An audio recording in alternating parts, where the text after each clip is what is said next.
Hindi pa rin nahuhuli ang nang-hit and run sa magkapatid itong bisperas ng bagong taon na nahuli kam sa Parañaque. Patay ang isa sa mga biktima habang nagtamo ng matinding sugat sa ulo ang isa pa. Nakatutok si Susan Enriquez, exclusive. Sa kuha ng CCTV sa kahabaan ng Doña Soledad Avenue, Parañaque City, mag-aalas 12 ng gabi ng December 31, bisperas ng bagong taon, makikita ang isang puting AUV na mabilis dumaan. Ilang sandali pa ay may kumislap sa gilid nito. Ang dahilan pala ng pagkislap ayon sa pulis, nasagasaan ng AUV ang magkapatid na nakabisikleta na galing sa simbahan para sa Misa de Aguinaldo.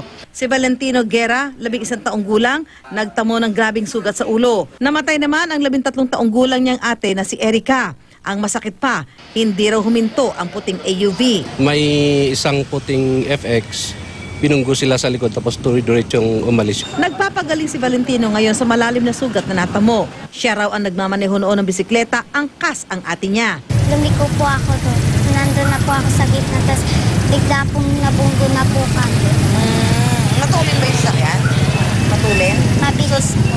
Sabi ng kanilang ama, malapit lang sa kanilang bahay ang pinangyarihan. Nauna na raw dinala sa paggamutan si Valentino ng mga sumaklolo. Si Erica, duguan ng kanyang abutan. Matagal daw naghirap ang anak na babae sa ospital.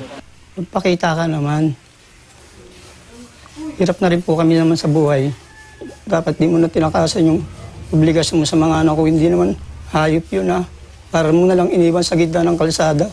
Tukoy na nga ng Parañaque PNP ang uri at plate number ng sasakyan base sa mga saksi. Yun nga lang, mabagal raw gumulong ang kaso. Hindi pa kasi kailangan kung nakasuusap siya. Tumutulong raw ang grupong Families of Road Victims and Survivors sa pagtutok sa kaso para mapanagot ang responsable sa mga pangyayari. May mga nagbigay naman po na impormasyon kaya po umuusad na po ang ating kaso, kaya po tinututukan na po natin. Humihingi rin ng tulong ang pamilya ng biktima sa sino mang makapagbibigay ng impormasyon para mapabilis ang paglutas sa kaso. Susan Enriquez, Nakatutok, 24 Oras.